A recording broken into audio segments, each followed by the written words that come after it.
Shabbat Shalom, everybody. This is Rabbi Stephen with this week's 10-minute Torah, my Devar Torah for the week, Rabbi Shmuel with you. So I'm going to make an effort to speak a little slower.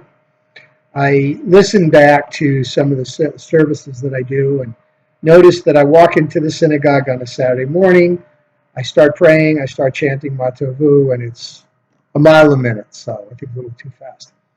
So, first of all, welcome Yosef and Gabriella to the tribe. It's been a long journey for you, and it was an honor for me this morning to sit in on the Beit Din and the mikvah.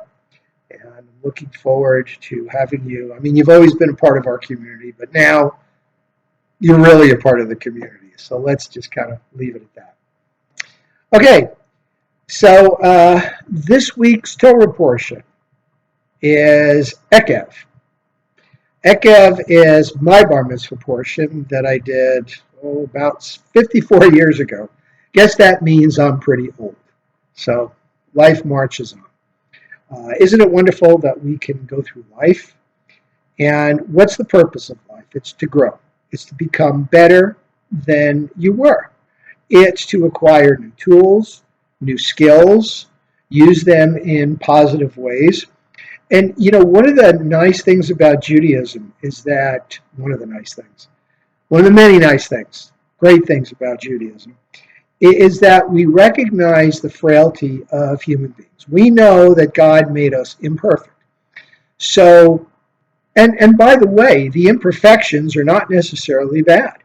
We have urges, we have drives, and we have lusts. And what God has done is given us positive, socially acceptable, moral ways to appease those lusts. This is all within the context of what? Of Torah. So today's portion, or this week's portion, Ekev. Now, Ekev can mean on the heels of, and we'll get to that in a minute.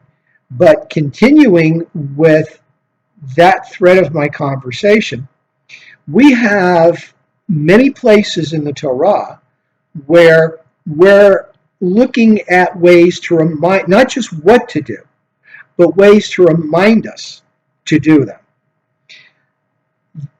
Last week, as we remember, there were two very critical, very key parts of the Et Hanan, which was the Ten Commandments, and the V'ahavta, which is the first paragraph of the Shema.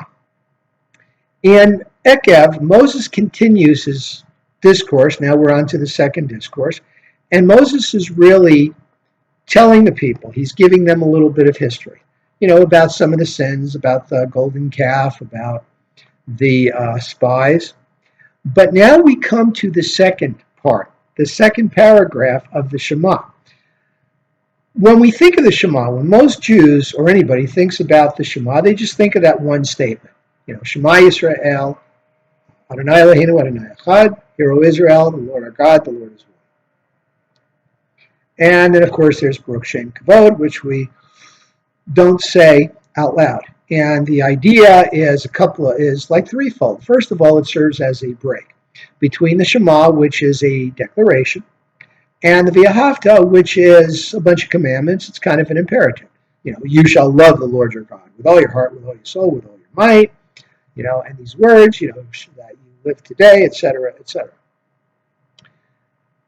For those of you that know Hebrew, and maybe some of you that don't, not so readily recognized in English as it would be in Hebrew, but this is in the singular. So individually, as Israelites, we all have an individual obligation, and this obligation stems from the covenant. Feel what you may about it, but our ancestors, Abraham, made the covenant of the parts with Adonai. And it was because of that promise that we were rescued from Egypt. We were sustained in the wilderness. Yes, we blew it, but Hashem still sustained us. Gave us water, gave us manna, the food, gave us protein, the meat every now and then. Pillar of cloud, pillar of fire.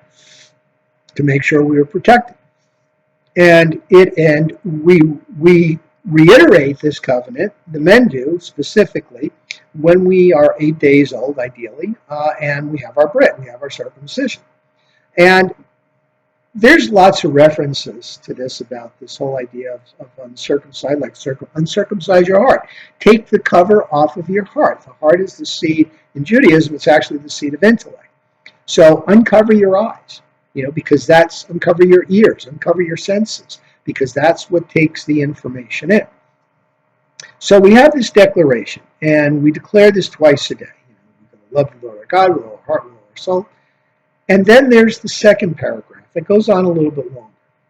The sages have said that the V'ahavta is not just the individual recognition of our obligation of the covenant, but it's also the right hand of mercy for God. The second commandment, on the other hand, is the left hand of God, which is judgment. So you will see the verbiage, and this is in the portion of Ekev, in chapter 11, 13, verses 13 to 21, that if you do what you're supposed to do, if you obey the commandments, then the rain will fall in its proper time. You will be able to harvest your crops, and you will live a good life. And if you notice, it says, read it sometime, the early rains and the late rains. Okay? Why distinguish? Because you want the early rains to feed what's going to be your crops. You want the late rains as kind of a way to nourish them until you pick them. So you don't want a torrential downpour while your crops are sitting in the field. It's going to wash them away. You're not going to be able to harvest, and it's not going to be a very good year.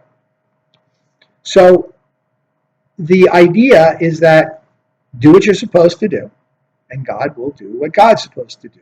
He'll send you the rain. And then when it talks about the idea of the tefillin, bind them as a sign upon your arm, and they'll be, tefillin between your eyes. That's all in the plural. So we have one paragraph of mercy that's in the singular. We have the other paragraph of judgment, karma, if you will, good and bad, and that's in the plural. So we take away from this the idea that there are two levels of performing the commandments. There is the individual level and there is the group level. So yes, we are, despite what Cain said, we are our brother's keeper and our sister's keeper, or let's just make it our fellow's keeper. And our fellow is our keeper. We're all in this together. We went to the Beit Din and the Mikveh, and we had a lot of people. We had people there supporting people that they've known for years. This is what we do as a community. This is what I do as a rabbi. I go and I support people. This is part of what I do as a rabbi. And people want to come. They want to show up. They want to be part of it. They want to share in people's joy, and they want to give support when things are not going so well. What does our Torah, what does our religion say about and I don't like to use the word charity. In Judaism, in Hebrew, the word for charity is tzedakah, which ultimately means judgment. So God is an immaterial being. God has created us to do His work, or her work if you prefer. I know sometimes that distinguishing gets awkward. Some people think, well, being politically correct, it's, forget the microaggressions. But for me, it's just my way of respecting people. I personally like to think of things not as politically correct, but you're respecting people. Why don't we use the term Indians anymore? Because they're not Indians. This isn't India. India's over there, way over there. These people, First Nations, First Tribes. I don't call them indigenous because they're not. They came here just like we did. So I just maybe it's the OCD in me. What about people who are black? I don't call them African Americans because you tell me someone's an African American, I'm like, oh, you have dual citizenship? No, they're of African descent. People who are Hispanic or of Hispanic descent or Spanish descent. Yeah, personally, I'd rather not use those terms. Just say people, right? We're all people, right? We're all humans. somebody ever came down from Mars or wherever planet they're from and looked at us, we don't look the same to them, whoever we are. We all look the same, right? So who cares? So we are all our brother's keepers. All of us, brothers, sisters, cousins, uncles, aunts, grandparents, grandkids, we're all responsible for each other. The problems in this world occur when people start to separate each other. That's why God was pretty emphatic when he said, remember the stranger. You were strangers in Israel. You were strangers in Egypt. Don't do that to anyone else. And that's repeated often. That's one of the most oft repeated commandments in our Torah. And we don't just put on tefillin or tzitzit as individuals. We do it as a group. We have prayer services. We have minions. That's what we do. That's what we did Sunday, when we did our Tisha B'Av, right? So remember that. Keep that message with you. We're going to start the high holidays soon. Yes, they're upon us. And we've had Tu B'Av, which is the Jewish love holiday, the equivalent of the Christian Valentine's Day. And we are end of September, folks. It's the middle of August, end of September. We're 6 weeks away from the high holidays. I got to start getting a schedule together. So Shabbat Shalom. See you in services. And thank you for listening.